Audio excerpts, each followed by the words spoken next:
السلام عليكم ورحمة الله وبركاته، وحلقة جديدة من برنامجكم الكرة والتاريخ.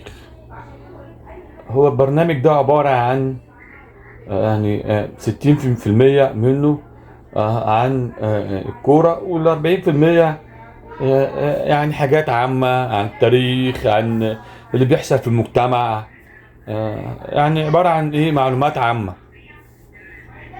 يعني البرنامج مش كله كورة، على حسب الأحداث العالمية الموجودة. النهارده هنتكلم على الدوري المصري. هنتكلم على اسعار اللعيبه المبالغ فيها، يعني اسعار مبالغ فيها جدا. وانا كاهلاوي، يعني كمشجع اهلاوي، انا اصلا اسكندراني. انتمائي الاول لنادي الاولمبي اللي لعبت فيه، مع ان الاولمبي دلوقتي بلعب درجه تانية. فاصبحت مشجع اتحداوي مع مرور الوقت. فانا بصراحه اتحداوي اولمباوي اهلاوي. يعني لو الاتحاد لعب مع الاهلي بشجع الاتحاد، انما الاهلي انا بشجعه زي مصر، كل مصر كده. في اللي بيبقى من الاسماعيليه يشجع الاهلي، يشجع الزمالك. فانا اهلاوي. فانا بقول اللي بيحصل في اسعار اللعيبه دي سببه النادي الاهلي. فانت مش عشان النادي الاهلي عنده رعايه وعنده اعلانات وعنده والاداره تمام، يبوظ الانديه التانيه ويرفع اسعار اللعيبه كده. يعني أنا النهارده لعيب زي احمد عبد القادر ده عايز 17 مليون جنيه. ليه ان شاء الله؟ ايه مميزاته؟ انا لو من اهلي اقول له مع السلامه، شوف لك حته تانيه وابيعه بالفلوس اللي انا عايزها. يروح بيراميدز، يروح الزمالك، يروح. هي الدنيا كده. بصوا لاوروبا، بصوا لانجلترا، بصوا لفرنسا، بصوا لالمانيا. شوف الدنيا ماشيه ازاي. اتعاملوا زي الناس دي، اتعاملوا زي الناس دي. ايه 17 مليون جنيه دي؟ ايه ده؟ انتوا شفتوه في ماتش الزمالك والاهلي في بطولة السوبر؟ الانفراد اللي كان هو وطاهر محمد طاهر واتكعبل. يعني هما الاثنين على مدافع. اتكعبل ولا عارف يباص ولا عارف يعمل اي حاجه. انا ما بقللش من احمد عبد القادر، بس هل ده لعيب يستاهل 17 مليون جنيه؟ بالعقل كده ما يسواش، والله ما يسوى. ده اخره 1 مليون جنيه، 2 مليون جنيه تمامه. بيراميدز عايز ياخده، يدفع فلوس وخد. اهو رمضان صبحي كان طالب كام من الاهلي، وبيراميدز عطاله 100 مليون ولا مش عارف كام. فين رمضان صبحي دلوقتي؟ يا جماعه بوظوا اللعيبه والله العظيم ما تستحق الملايين دي. اقسم بالله ما تستحق الملايين دي. امام عاشور طالب فوق ال 100 مليون جنيه. ليه ان شاء الله؟ ليه؟ ايه المميزات اللي بيعملها؟ ايه اللي بيعدي من 3 4 لعيبه، بيعمل دبل كيك، بيشوط كرة من نص الملعب يجيبها جون، بيشوط ضربة حرة من فوق الحائط ويحطها في الجون. ايه المميزات اللي تخليه ياخد فوق المليون جنيه؟ يعني حتى زيزو، شوف الملايين اللي خدها دي. طب بيعمل ايه زيزو؟ عشان بيعمل اوفر، كل شويه يعمل اوفر. طب وبعدين؟ مع احترامي لزيزو، مع احترامي للعيبه دي كلها، لعيبه بتعرف تلعب وكل حاجه، بس ما تستحقش، يعني ما تستحقش الملايين دي. ليه؟ ايه السبب؟ هو اللي بوظ السيستم ده كله النادي الاهلي. انا بقول لك كده بصراحه. بالملايين دي كلها، ايه الملايين اللي بتدفع دي؟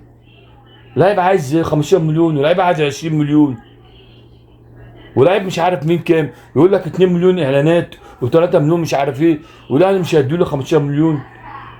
ايه الاسعار مبالغ فيها دي؟ احمد كوكا كمان، نبيل كوكا طالب 15 مليون. ليه؟ بيعمل ايه ده؟ يعني اولا ده باك ليفت، ما بيكملش، ما بيعملش زياده عدديه وهو طالع من على الخط. بالنسبه للي هو الوينج الليفت، ما بيكملش معاه، يديله الكره ويرجع ورا. طب انت عملت ايه؟ مش المفروض تكمل معاه عشان هو يخش جوه، يخش للعمق، وانت تيجي منه ورا منه على الخط زي ما معلول كان بيعمل، عليه معلول كان بيعمل. ده لا، ده يدي الكوره تريزيجيه ويقف. طب انت وقفت ليه؟ ما تكمل. الله يمسيك بالخير يا شاب معوض. كان باك شمال زي ما الكتاب بيقول، زي ما الكتاب بيقول. يعني انا مش فاهم يعني. والدفاع صفر، يعني اقول لك صفر زفت، مش صفر زفت. وهكسب 10 مليون جنيه. مش عارف الاهلي بوظ الدنيا وعمل الاسعار دي. انا شايف رايي الشخصي، ان شاء الله في الحلقه الجايه يعني هقول لكم رايي الشخصي. يعني انا عايش في امريكا وبتفرج على الان بي اي. تعالوا اتفرجوا على جمال الان بي اي والسيستم بتاعه وطريقه الانتقالات والفلوس اللي بتدفع في اللعيبه. دنيا تانية خالص. انا بقالي من 2000 اهو، بقالي 26 سنه بتفرج على الان بي اي. متعه بس انها بفرغ الصبر. بتبتدي في شهر 10 وبتنتهي في شهر يونيو.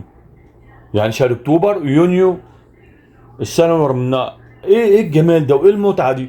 يا ريت النظام الان بي اي ده يتطبق في مصر كنظام انتقالات، او نظام التدريب، او نظام الخطط بتاعت الباسكت بول. تقدر تقول لي ايه اللي دخل الباسكت بول لكرة القدم؟ صدقوني والله تحركات اللعيبة حاجة وهم.